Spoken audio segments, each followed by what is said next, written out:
मेरे पापा बिजनेस के सिलसिले में विदेश गए हुए थे। मैं अपनी सौतेली मम्मी के साथ था। नमस्कार दोस्तों, मेरा नाम रवि है और मेरी उम्र 20 साल है। मैं घर पर ही रहता हूँ और घर का काम करता हूँ। घर को देखने वाला मेरे घर में कोई भी नहीं था, इसलिए मैं भी घर का देखभाल किया करता था। और पापा बिजनेस के सिलसिले में अधिकतर बाहर ही रहते थे। मेरी दीदी की शादी 5 महीने पहले ही हो चुकी थी, इसलिए वह अपने ससुराल चली गई थी। उनकी शादी हमने एक बिजनेसमैन से कराई थी, तो उन्हें किसी चीज़ की कोई भी दिक्कत नहीं थी। मैं अपने परिवार के साथ जयपुर में रहता हूँ। मेरी मम्मी का नाम संध्या है। पापा ने मेरी सगी मम्मी की सहेली के साथ दूसरी शादी कर ली थी। हम दोनों भाई बहन की वह सौतेली माँ थी। जब मेरी सगी मम्मी दुनिया को छोड़कर चली गई, तब मेरी उम्र 18 साल थी और बहन 15 साल की थी। पापा को बिजनेस के कामकाज से बिल्कुल फुर्सत ही नहीं मिल पाती थी, इसलिए घर के कामों के लिए पापा ने दूसरी शादी कर ली थी। मेरी सौतेली मम्मी हम दोनों भाई बहनों को बहुत ज़्यादा प्यार करती है, बहुत ज़्यादा मिलजुल कर रहते हैं। अब बहन की शादी हो चुकी थी, वह अपने ससुराल चली गई थी। पापा घर में 2 महीने में 2-4 बार ही घर आया करते थे। मेरे पापा का हर जगह आना जाना रहता था। मेरे घर में पैसों की तो कोई कमी नहीं थी, क्योंकि पापा हर रोज़ लगभग बहुत सारा पैसा कमा लेते थे। पापा के बहुत कम घर आने की वजह से मेरी सौतेली माँ थोड़ी उदास रहने लगी थी। मैं उनकी उदासी दूर करने की सोच रहा था। मैं अकेला घर में बहुत बोर हो जाता था। अब इस समस्या का समाधान होने वाला था। शायद मुझे उससे थोड़ी राहत मिलने वाली थी। मेरी मम्मी को शॉपिंग करने का बहुत ज़्यादा शौक़ था। एक दिन दोपहर के समय मेरी मम्मी बाज़ार चली गई और जब आई तो अपने साथ बहुत कुछ खाने पीने का सामान भी लेकर आई। जब घर में आई तो उन्हीं के बारे में मैं सोच रहा था। तभी मैं जल्दी से अपने कमरे में जाकर टीवी देखने लगा। मम्मी ने आवाज़ देकर बुलाया, कहा, बेटा जल्दी बाहर आओ, तुम अंदर क्या कर रहे हो? मैं बोला, मम्मी मैं टीवी देख रहा हूँ। मम्मी बोली, ये लो तुम्हारे लिए कुछ कपड़े और खाने का सामान है, इसे खा लेना, मैं सोने जा रहा हूँ। मैंने कहा ठीक है मम्मी आप जाइए। फिर मम्मी चली गई। मैंने भी अपना खाना ख़त्म किया और मैं भी सो गया। शाम को मम्मी जब सोकर उठी तो बाहर आई।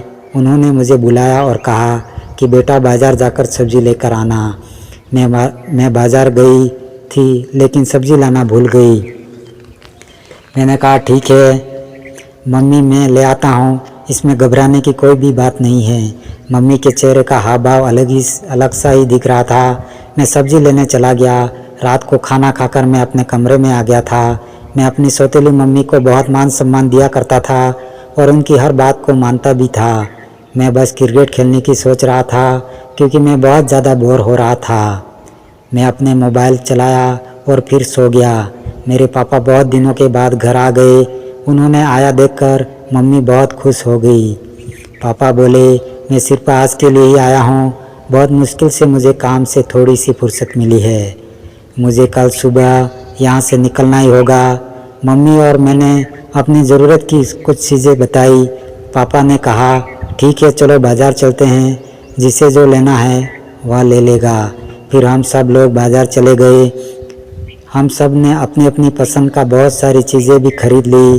फिर शाम को हम लोग वापस लौटे। फिर हम सब फ्रेश होकर अपने कमरे में आराम करने के लिए चले गए। 1 घंटे के बाद मैं मोबाइल से क्रिकेट मैच देख रहा था। तभी मुझे बगल के कमरे से मुझे आवाज़ सुनाई दे रही थी। मैं वहाँ गया तो देखा अंदर मम्मी और पापा दोनों आपस में झगड़ रहे थे। फिर बाद में वही मैं खड़ा होकर यह सब देखने लगा। मम्मी पापा से बोल रही थी कि थोड़ा घर की देखभाल के लिए भी समय निकाला करो, क्योंकि पापा अधिकतर समय अपने बिजनेस में ही लगाते थे। मैं वहाँ से चला गया। अगले दिन मेरे पापा अपने काम के लिए फिर से निकल रहे थे। तब बोले, ख्याल रखना, किसी भी चीज़ की कोई भी कमी हो तो मुझे फ़ोन करना। मैंने कहा ठीक है। अब पापा के बाद ऐसा हुआ जिसने मेरी पूरी ज़िंदगी ही बदल कर रख दी, और मानो मेरे भाग्य खुल गए तथा खुशियों की लहर दौड़ने लगी। मेरी मम्मी मोबाइल पर मामा जी का फ़ोन आया और उन्होंने उनके बेटे के बर्थडे पार्टी में हमें इनवाइट किया और आने को कहा। तो मम्मी मुझसे आकर, बेटा तुम चलोगे मेरे साथ? मेरे साथ आने वाला कोई भी नहीं है। जिस पर मैं बोला, अरे मम्मी मैं हूँ ना, मेरे रहते हुए आपको किस बात की समस्या है।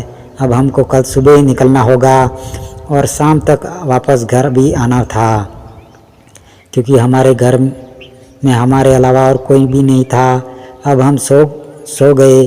फिर सुबह उठकर हम तैयार हुए। मैं और मम्मी अपनी कार से मामा जी के घर के लिए निकल गए। लगभग 3 घंटे के बाद वहाँ पहुँच गए।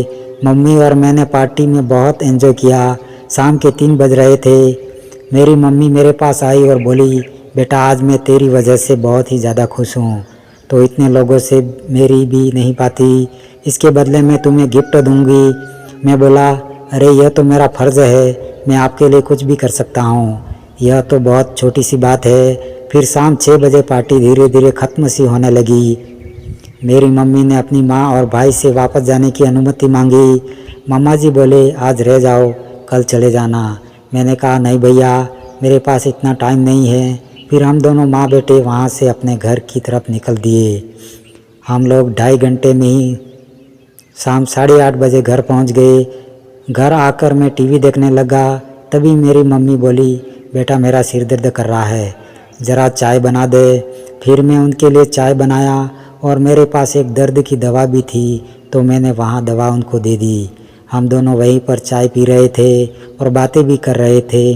मम्मी बोली, तुम अपनी फील्ड पर काम करो और अपने पापा की तरह एक बहुत बड़े बिजनेसमैन बनो, मेरा यही सपना है। मैंने कहा कि मम्मी जी। फिर मैं कमरे में चला गया। लगभग 1 घंटे के बाद मेरी मम्मी मेरे पास कमरे में आई और बोली, हम दोनों अच्छी अच्छी प्यारी बातें करते हैं। बाद में मैं भी पेड़ के ऊपर बैठ गया और फिर मैंने और मम्मी ने बहुत ही प्यार भरी बातें की और बहुत ज़्यादा गेम भी खेले थे। अब मम्मी किचन का काम करने लगी, बहुत ही ज़्यादा खुश दिख रही थी और मैं तो काफ़ी ज़्यादा, क्योंकि मेरी बरसों की तमन्ना आज पूरी हो गई थी। इस तरह हम सभी खुशी खुशी रहने लगे। एक सुंदर सा हल भी निकल चुका था। दोस्तों, कहानी कैसी लगी कमेंट करके ज़रूर बताएं तथा वीडियो को एक लाइक और चैनल को सब्सक्राइब करना बिल्कुल ना भूलें, जिससे आगे आने वाली वीडियो आपको सबसे पहले मिलेगी। धन्यवाद।